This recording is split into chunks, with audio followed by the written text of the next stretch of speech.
All right, the meeting will please come to order. This is a regular meeting of the Board of Trustees of the Village of Wilmette.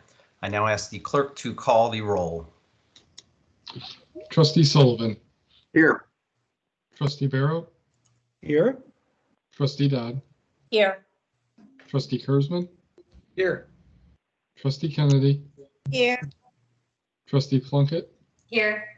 And President Belinsky.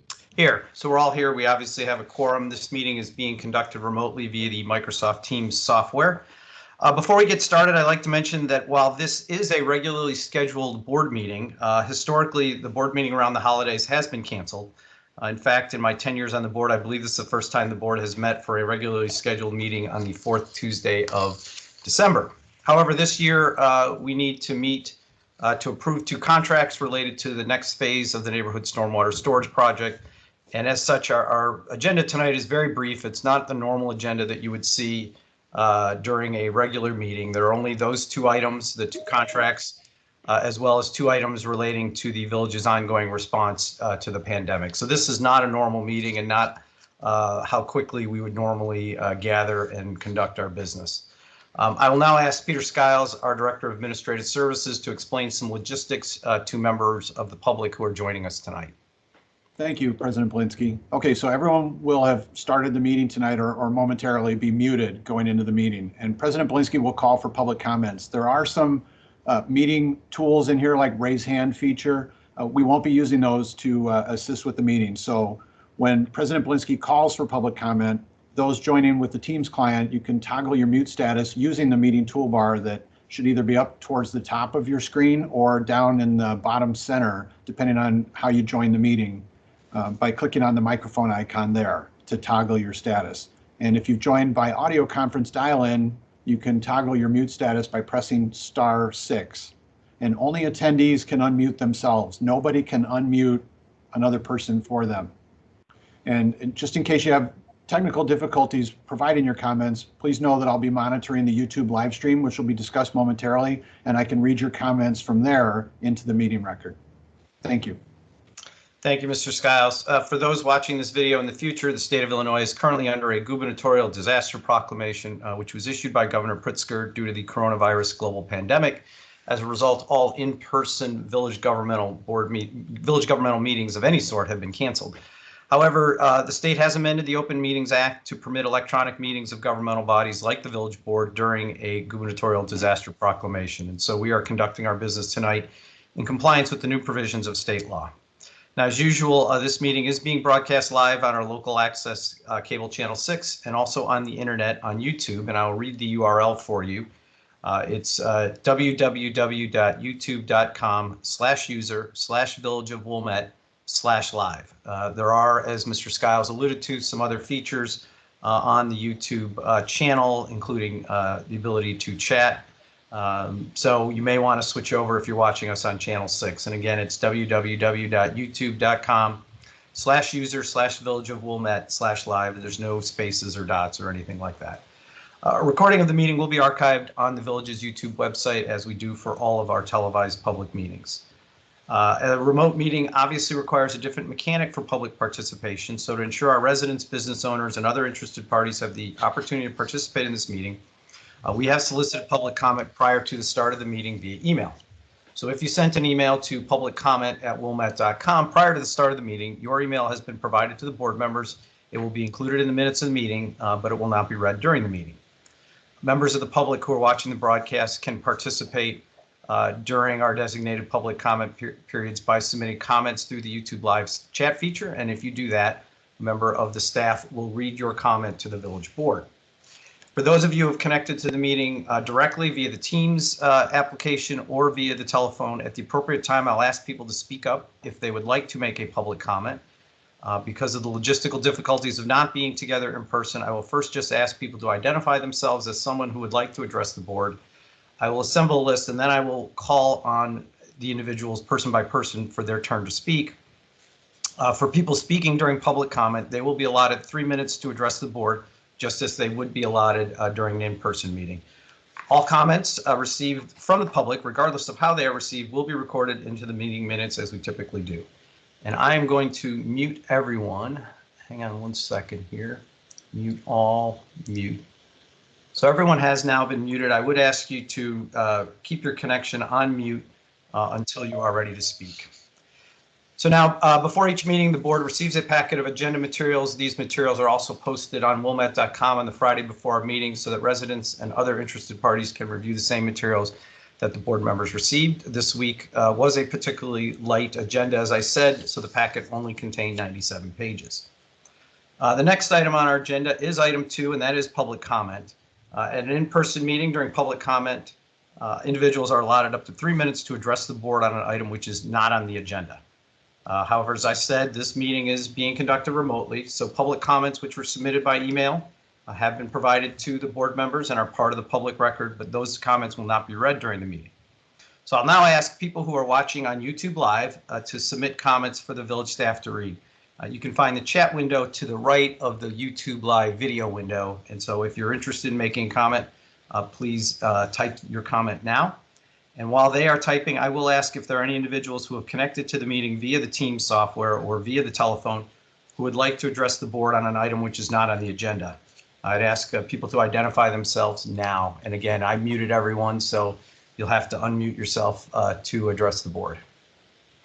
Mr. Belinsky, Michael Rizzo, I'd like to make a public comment. Okay, Mr. Rizzo, you're on the list. See if anybody else would like to make a public comment. Is there anyone else? Okay, hearing none. Mr. Rizzo, you have 3 minutes. The floor is yours. Thank you. Last week I spoke to your village manager, staff, Alex, and also Mike Craman. I want to thank you. They were very helpful. So you should have a 3-page letter which was addressed from my mom to Baird and Warner president regarding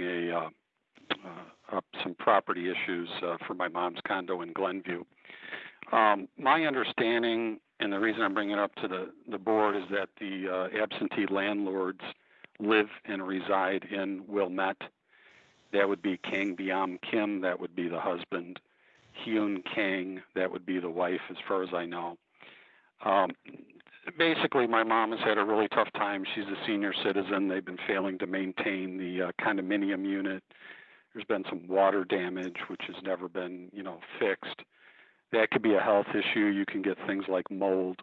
So I think we all know any community property upkeep is a major indicator of the quality of life. So as far as it relates to Wilmette, I believe these folks live in Wilmette. I don't know if anyone on the board knows them through school or church.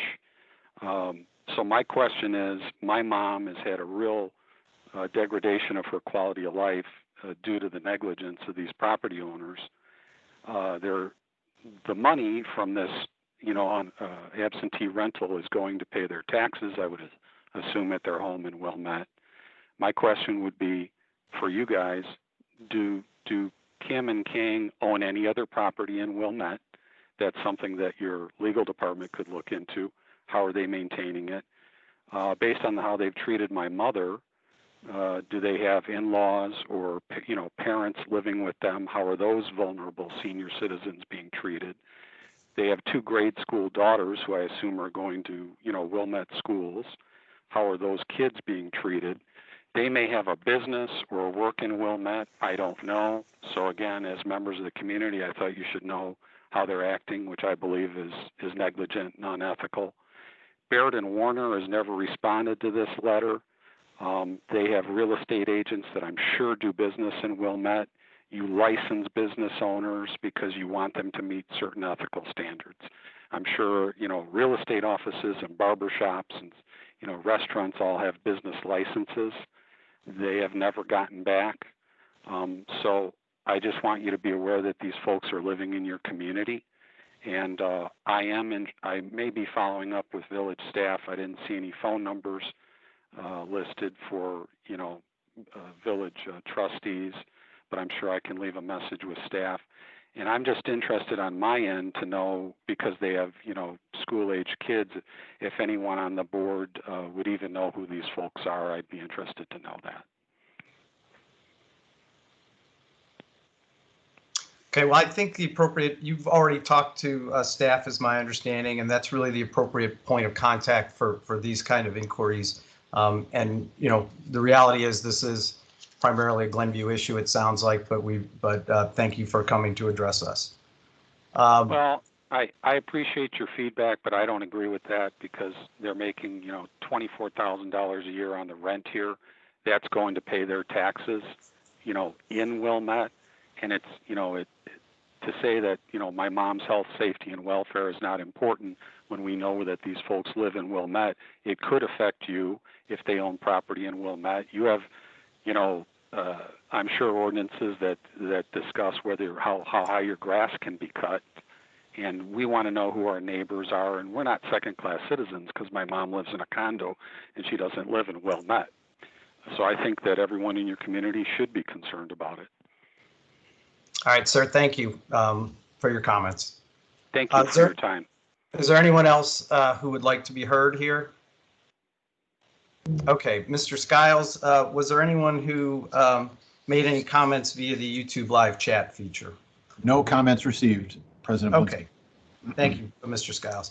We'll move on to item 3, which is the consent agenda. As described on the agenda, items which are routine business that are not normally debated by the village board are placed on the consent agenda. This is the lightest consent agenda I think I've ever seen, with just 2 items, item 3.1 and 3.2. Items on the consent agenda are up for approval tonight. If an item is not removed by a member of the audience and is not removed by one of the trustees, the item will be approved and will not be discussed. So I'll begin by asking if there are any member of the audience who would like to remove an item from the consent agenda. People who are watching on YouTube Live should now submit their requests. And are there any individuals who have connected to the meeting via Microsoft Teams or via the telephone who would like to remove an item from the consent agenda? I was going to say, may I see a show of hands? Would you please identify yourself now?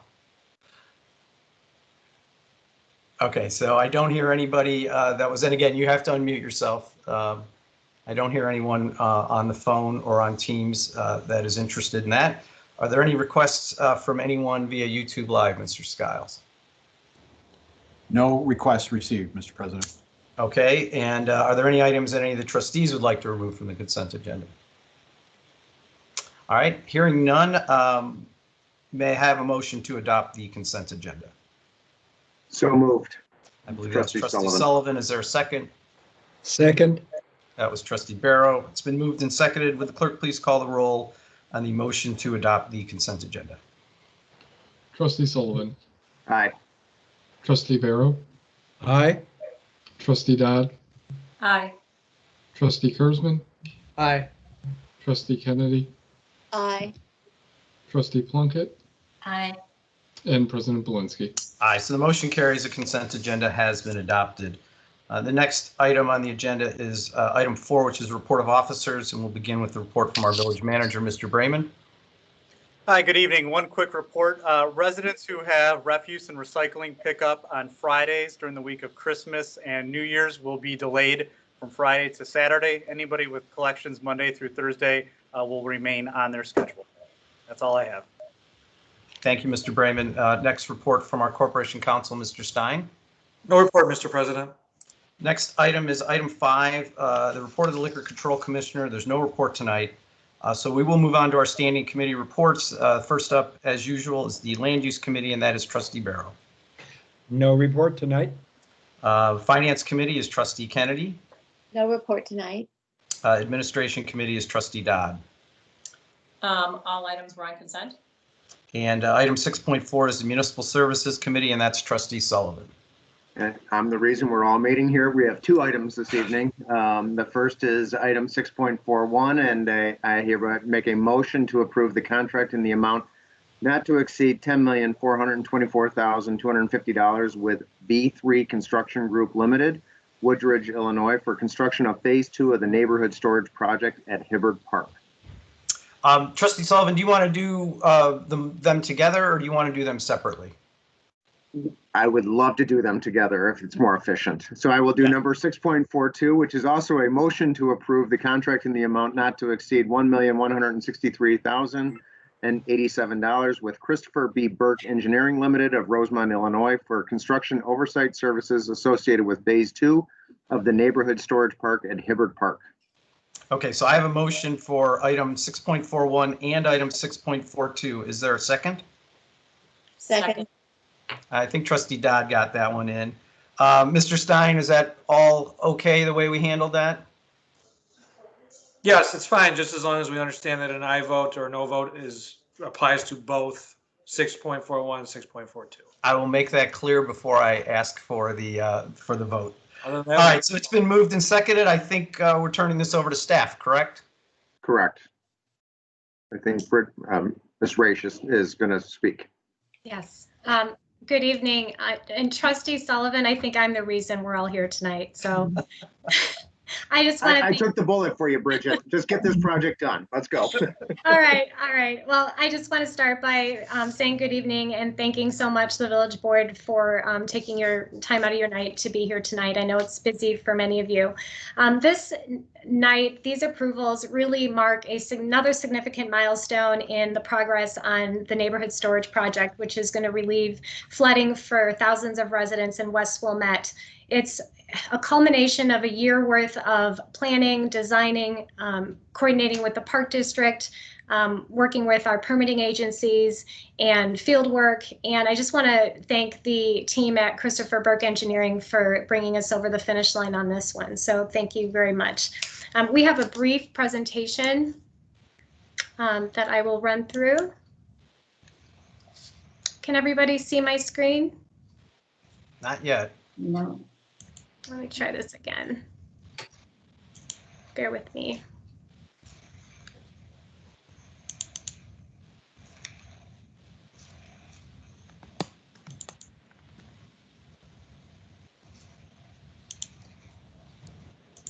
I apologize for the delay.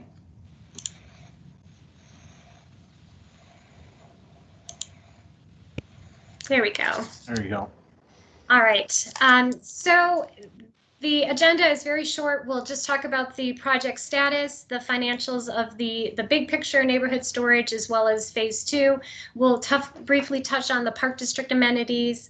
And of course, the reason we're here tonight is approval of the 2 contracts that Trustee Sullivan just read, a construction contract with B3 and construction engineering with Christopher Burke Engineering. And then we'll briefly touch on the next steps. So just to run through the project status, you may recall the village board in 2018, April of 2018, approved neighborhood storage as the project of choice to help mitigate flooding in West Wilmette. And then roughly a year later, in February of 2019, the concept of optimization was approved. And that just brings the level of protection up from 71% to 98% for the structures vulnerable to flooding on the west side. I'm happy to say phase 1A, which consisted of just sewers in the right-of-way, is 100% complete.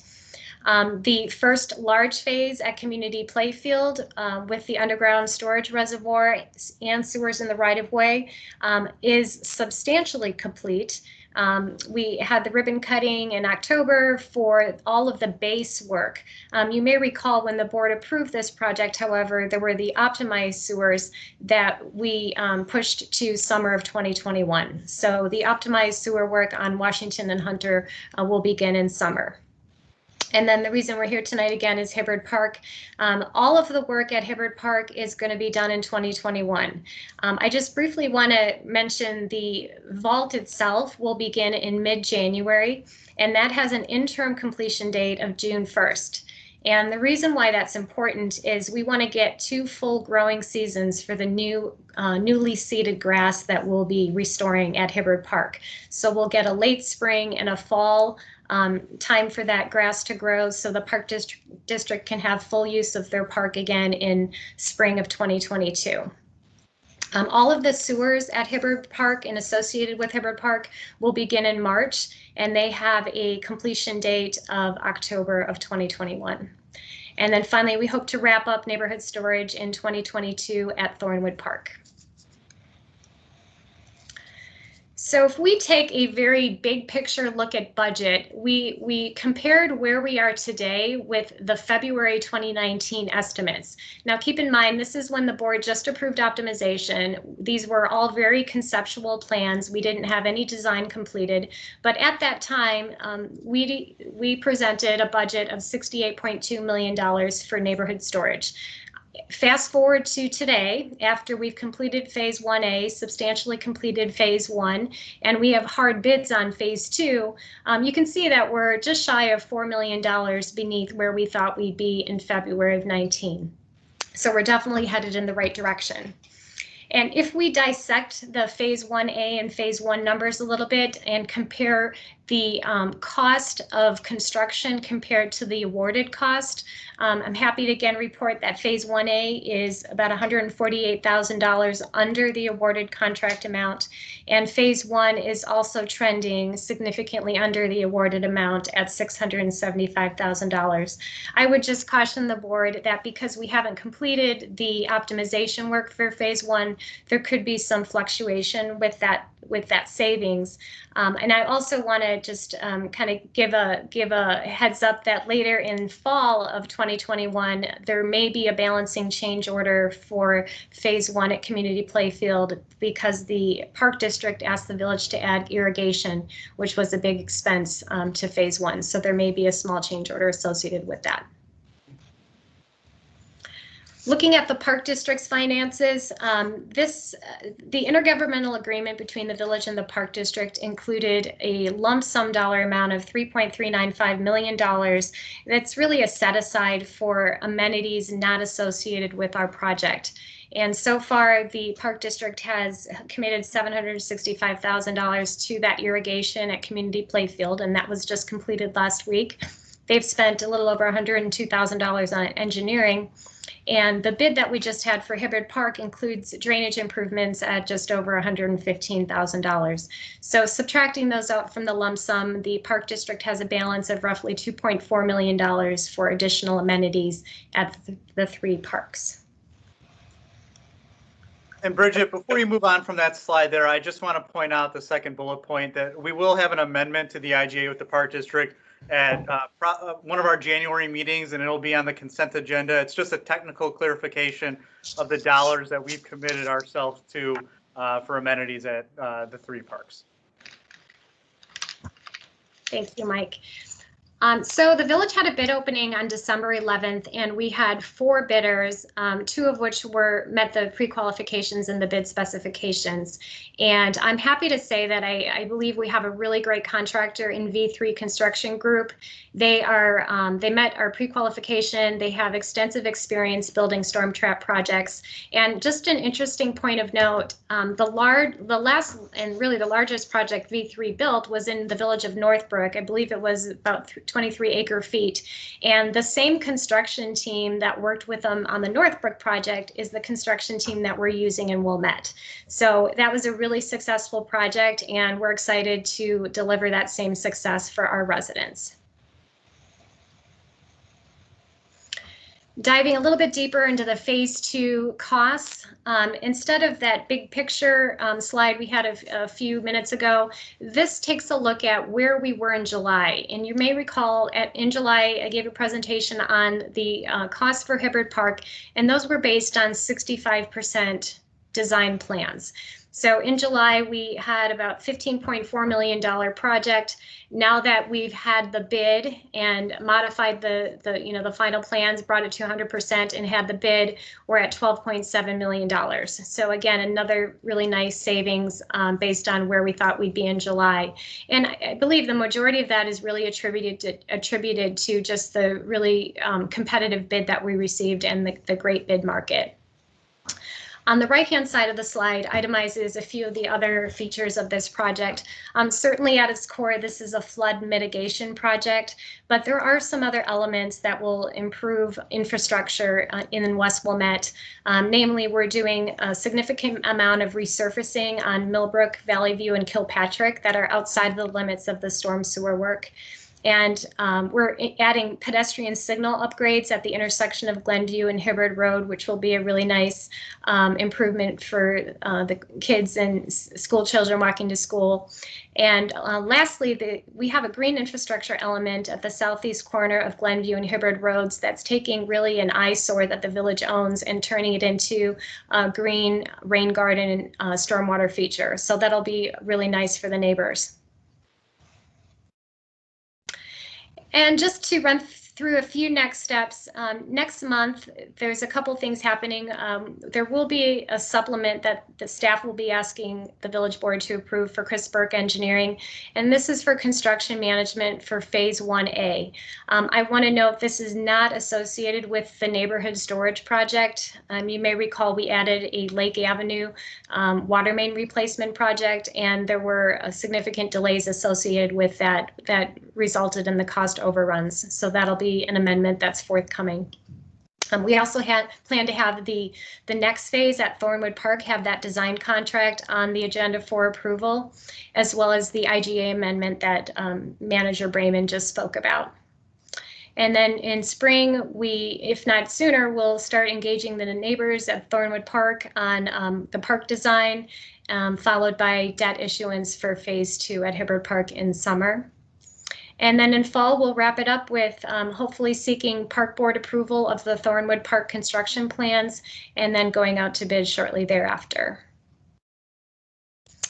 We are still working with the Park District on how the Thornwood Park project will be phased, but those details will be forthcoming with the design approval. And that concludes the presentation. I'm happy to answer any questions the board has. Any questions from the trustees for Ms. Berger or any of the engineers? I can see a number of them are participating in the meeting. I just have one question for Ms. Berger. There seems to be a slight difference between Christopher Burke's understanding of the time and the one that you've reflected. Their letter says that they don't begin until February 1st, and that they continue until June 1st. That's a little bit off from what you said. Is that a problem that they don't agree? Yeah, thank you for the question, Trustee Kennedy. The mobilization will start as early as mid-January, and that's really the prep work, putting up tree protection, survey, but we expect the hard construction work to begin in February. Thank you, that makes sense. Sure. Yeah, and I want to make a comment, just commending the staff here. They did come to us with a request to waive the competitive bidding process. They did not get to a point where they really felt comfortable. And as a result, we went to the competitive bid, and I believe the net result was a fairly significant dollar savings. The group that they were negotiating with did come in second. So I commend the staff for, doing the heavy lifting here and going to bid and getting us the best deal we could get. Any other questions for Ms. Berger? I am going to ask to see if there's any public comment, since this is something that we've taken off of consent or are acting on off of consent. Okay, so and I will come back to the trustees one more time before we call the question here. But at an in-person meeting, I would simply ask for a show of hands to determine if there's anyone present who'd like to address the board on these items. As I've said 2 or 3 times now, this meeting is being conducted remotely. So if there were any public comments that were submitted on this matter, they would have been provided to the board members, and they will be part of the public record, but they're not going to be read during the meeting. I'll ask people who are watching on YouTube Live to submit comments for the village staff to read. Again, you can find the chat window to the right of the video window.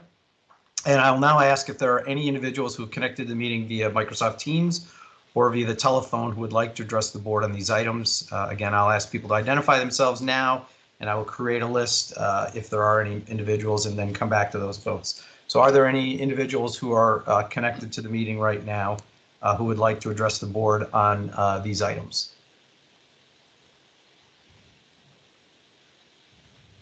Okay, again, you have to unmute yourself, but I'm looking at the list of the attendees. All right, hearing none. Mr. Skiles, was there anyone who typed a comment into the chat window of YouTube Live? No comments, Mr. President. Okay. So just back to the trustees. Any further questions for the staff or the engineers? No questions here, President Belinsky, but I would simply second your remarks to give kudos to Bridget and her staff for coming in with bids and a winning bid that is a substantial improvement, because it would have been very logical and actually easy to continue with the same contractor who performed very ably, and who we've worked very successfully with. But to Bridget's credit, she recognized that we might do better taking it out to bid. And I think the savings are substantial. That's a credit to our board.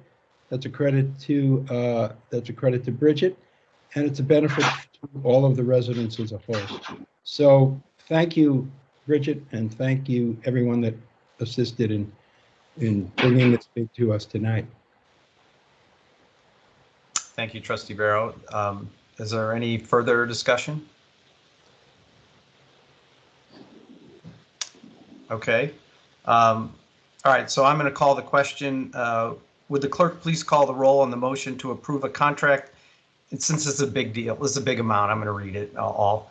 Would the clerk please call the roll on the motion to approve a contract in the amount not to exceed $10,424,250 with V3 Construction Group Limited, Woodridge, Illinois, for construction of Phase 2 of the neighborhood storage project at Hibbert Park, and a contract in the amount not to exceed $1,163,087 with Christopher B. Burke Engineering Limited, Rosemont, Illinois, for construction oversight services associated with Phase 2 of the neighborhood storage project at Hibbert Park.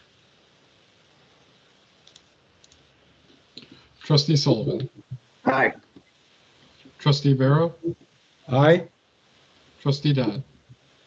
Aye. Trustee Kurzman. Aye. Trustee Kennedy. Aye. Trustee Plunkett. Aye. And President Belinsky. Aye, so the motion carries. The contracts have been approved. And I believe, Trustee Sullivan, that's all for you tonight. Nothing else this evening. Thank you. Public Safety Committee is item 6.5, and that's Trustee Kurzman. No report. Judiciary Committee is Trustee Plunkett. No report. Item 6.7 is reports from our special committees. There's no reports tonight. Item 7 is new business. There's no additional new business to discuss. So we'll move on to item 8, which is adjournment. May I have a motion to adjourn?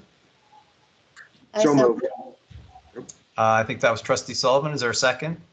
Second. That was Trustee Kennedy. Would the clerk please call the roll on the motion to adjourn? Trustee Sullivan. Aye. Trustee Barrow. Aye. Trustee Dodd. Aye. Trustee Kurzman. Aye. Trustee Kennedy.